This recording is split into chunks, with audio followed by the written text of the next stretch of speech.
Hi, I'm Stephanie Thomas And I'm Mary Thomas. of Thomas, Thomas, and Thomas PC, and we're the Sales Tax Sisters. And we want to talk about some audit hot topics again, but specifically about exemption and resale certificate mistakes that we've been noticing through the years. So why don't we get started? The first thing is when people collect the wrong certificate. Now, resale certificates and exemption certificates here in Texas look very, very similar, but they are not interchangeable. We actually wrote a blog article about it. Yeah, but there's something else too, because what we're going to do is we are in Texas, but this is general information for everybody, no matter where you are. Exactly. If you're in a jurisdiction that imposes a sales or use tax, because not every state does, No. then this is something that you need to understand. Resale certificates and exemption certificates are not interchangeable, and you have to pay attention to the rules of your jurisdiction. Basically, what's going on with this is that when you sell something that is typically taxable, your customer may tell you, don't charge me tax on this because either it's exempt for some reason, a statutory grant, or I'm going to resell it. Or I'm an exempt organization or something like that. Exactly. So the thing you have to do is when you're in those situations, you don't get to just not charge them tax because they told you that. You have to document fully why you're not charging them tax. And one of the things that you do is, depending on the rules of your state and who's claiming this exemption, and I'm not talking about governmental entities and all that, there are different rules associated with that, but this is just a general statement. You need to get documentation that supports the fact that you did not tax whatever this is. That all flows back to when you are reporting sales and use tax, you have a total sales number and you have a taxable sales number. Where if those numbers are different, then you need to explain why you did not charge sales tax. And the explanation is the documentation that you obtained from your customer stating that, okay, this item might be taxable, but you didn't charge me sales tax because I gave you an exemption certificate or I gave you a resale certificate, and it's appropriate and it's properly completed. You need substantiation for your tax-free sales. So then that gets into so let's slow it down. So that was the first mistake, getting the wrong certificate. Let's roll into the second mistake. You already talked about it, which is don't accept someone's word that they're exempt from taxation. I mean, that's all nice and cute that somebody told you that, but no, you need to have the appropriate substantiation, and that varies from jurisdiction to jurisdiction, but typically that means something in writing, a certificate. You need a certificate, or especially here in Texas, if you're dealing with a governmental entity, and obviously they are exempt from sales tax here in Texas, then you don't need an exemption certificate from them. A purchase order or invoice or a contract is sufficient proof. But in whatever jurisdiction that you're in, you need to be able to substantiate that tax treatment of the sale. So you just can't accept somebody's word that they're exempt from sales tax. You need documentation. So when an auditor comes out and looks at it and say, listen, why does your total sales number not equal your taxable sales number? And you say, well, okay, I had exempt sales. John called me up and told me he was exempt from sales tax. They will laugh you out of the room.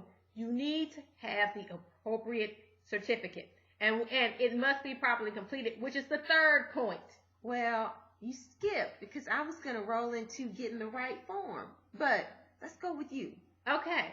Not only do you need to get the appropriate form, which if Mary wants to dive into that, she can, but you need to make sure that in addition to getting the appropriate form, that it's properly completed. And when I say properly completed, all the fields in the form must be completed. So the name of the purchaser, their address, sometimes phone number, the name of the seller, which if you are selling them something, that's your name. That needs to be filled in with your address, a description of what is being sold. Mm-hmm.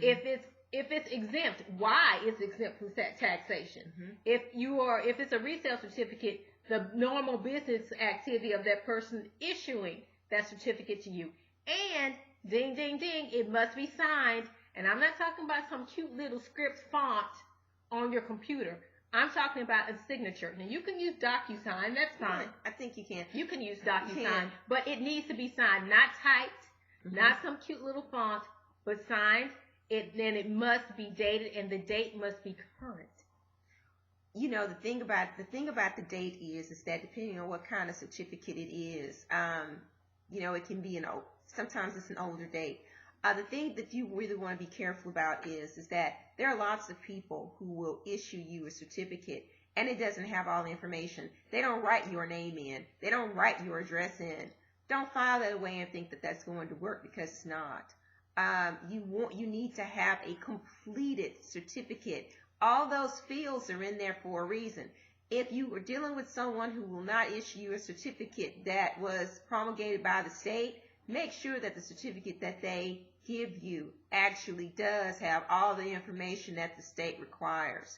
And you can just go through and just read through it, compare them, and make sure that it's got all the information. Or go to the statute. And because like here in Texas, in the statute in the Texas Administrative Code, it tells you what each certificate has to have. I love the form promulgated by the Texas Comptroller of Public Accounts and any state, because if I know that if a person fills that out completely, I'm covered. Exactly. Versus looking at their certificate. But there are some companies, really big companies, that you're not going to turn down the money because they don't give you the certificate you prefer. Just look at it and make sure it's got all the high points on it so that you're covered. And something else about this is just make sure. I would always go through and audit my certificates to make sure that it's got all the information that is required for that certificate type. So that rolls into number 4. And that is what I mentioned before, the wrong form. You cannot accept an exemption certificate if someone is saying, don't charge me tax because this is a sale for resale. Those certificates require different information. And if you think about it, it makes sense. If somebody is saying, you know, don't charge me tax on this because I'm doing something for an exempt organization. Well, that's going to look different than when you fill out that exemption form. You're going to say, look, this is for project XYZ for this exempt organization.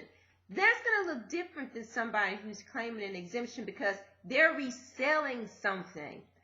If they're saying they're reselling something, then what you're going to see in a lot of different instances is that they're going to have to provide their active sales tax account number, be it from Texas, Arizona, Mexico, wherever, because now a lot of states have gotten to the point where they will accept an active sales tax account number from another state. Some won't. So you're going to have to be very careful about that and make sure that you are compliant with the state that you're in. I know a couple I can name off the top of my head. Florida doesn't. Washington State doesn't. So whatever state you're in, make sure that you know what that is. And there are also, in addition to state promulgated forms, there's also forms from different organizations that states participate in, like the Multi-State Tax Commission. They have an exemption and resale certificate form. And then you have the Streamlined Sales Tax organization. And whether or not you can accept that, it has to be properly completed. And plus, they have all kinds of instructions. Exactly. You know, when you get that form, to let you know what you can and cannot accept.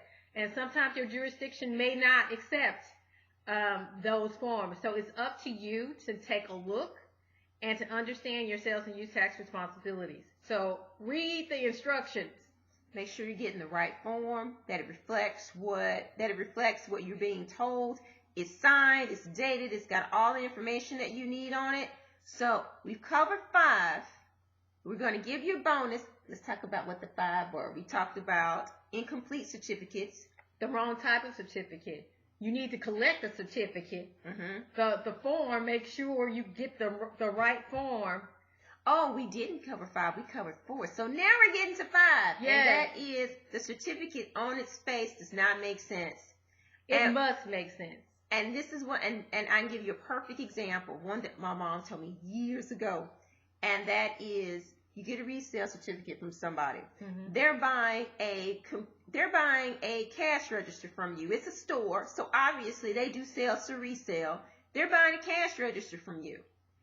Part of that resale certificate is, and I haven't seen one that doesn't have this field on it. Yeah. They will ask you, what do you sell in the normal course of your business? And if this person sells candy in the normal course of their business, and they're buying a computer from you, or a cash register, that doesn't make sense. They're not reselling it. On the face of it, it doesn't make sense. What makes sense is they are buying that computer or cash register, and they are going to be using that computer or cash register in their business, so they should have paid tax on it. And you're responsible for that. If you get audited and you present a resale certificate, everything is all filled in. But like I said, this person sells candy and they bought a cash register or computer from you, the auditor's going to toss it. Yes, because it doesn't pass the smell test. It's stinky. It doesn't make sense. No. So just make sure when you are obtaining certificates that not only you have the right certificate, is properly completed, all the fields are filled in, but that when you read it, it makes sense. And you have to, there's a such thing as good faith acceptance. It's got to make sense, and you have to not know that this person's lying to you. Exactly. If there's some question here, you know this person's lying to you, or you think reasonably this person may not be telling you the truth, don't get involved in that, especially if it's a whole lot of money, something that if you got caught up in it, it would be material to you. I'm always about it. Be above board, because stuff like that always has a way of coming up. It makes life easier anyway, because I don't want to, an audit is already stressful enough. You don't want to be concerned about, ooh, I had that questionable certificate I accepted and I didn't charge. Just be honest. It just makes life a whole lot easier. Now we get to the bonus. You can tell them the bonus. Tell them the bonus. Bonus is a certificate is different than a permit. Say it again. A certificate is different than a permit. I cannot tell you how many times we'll have a client feel really good that they have all their certificates. And we'll go in and we'll look at the certificates and we're like, XYZ company sent you their permit. That's not a certificate. That's not we need to get a certificate from them. We don't care that they we do care that they have an active permit, because if they didn't have an active permit, they couldn't issue a resale certificate if that's what we're going after. But the permit is telling you, my sales tax account number is ABCDE, and that's great. That is an information field on the certificate. The certificate has your name, the seller's name, the purchaser's name, a description of what they're buying, the reason why it's exempt. No. What they sell in normal course of business. Because I was talking about the resale certificate. True. We'll talk about the exemption in a minute, because that's where you're jumping to. The signature and the date, and what they're doing is they're saying, we're telling the truth about this, and if we're not telling the truth about it, we know it's a crime. So they're binding themselves to the representation that they are reselling this. That is different than you being provided with the permit. Now what I was talking about exemption certificates, because I've seen where people will send exemption certificates instead a permit instead of an exemption certificate, which is cray-cray. The big thing is that copy of your permit doesn't say anything. Okay? That is not the appropriate documentation to substantiate a tax-free sale.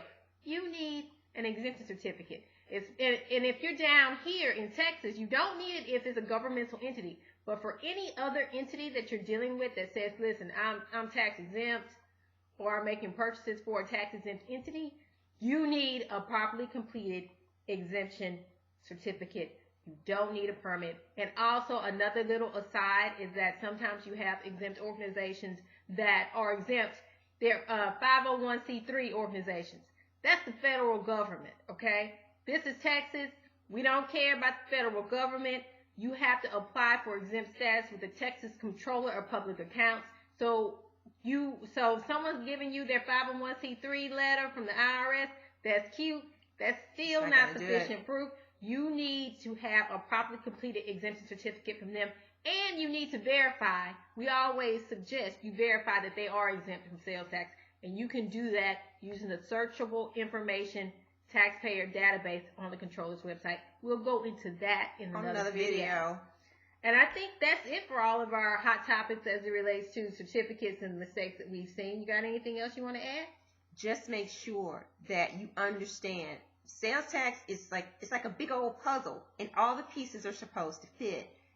Just make sure that when you're carving out sales because you're saying they're not taxable, that you have the appropriate documentation to support the reason that it's not taxable. Get it at the beginning of the transaction. You would be surprised how many people don't know your name after they have not paid the tax, and you were trying to cover yourself because you didn't get the appropriate documentation up front. I always say get the documentation up front when everybody still likes each other. Yes. No one's gotten on anyone's nerve. No one's short paid. No one's not, unhappy with the work that someone did. Get it up front while you still like each other. And some states, and this is the last thing we're going to say on this today, some states will let you rehab, like Texas will let you, if you don't get the certificate when the transaction happens, it'll be subjected to increased scrutiny, but you can get it within the context of an actual audit that happens a couple years later. There are some states like New York, if you don't get that certificate within 90 days of the transaction, you're just out of luck. Yeah, if you don't get it within 90 days of the transaction, you're out of luck. So, and they're not the only state that does that. So understand the requirements in the jurisdictions that you're doing work in, and just know that there are mistakes that people make, and try to avoid those pitfalls. I think we've covered everything we wanted to cover. Got it. All right then. So thanks again for clicking on the video.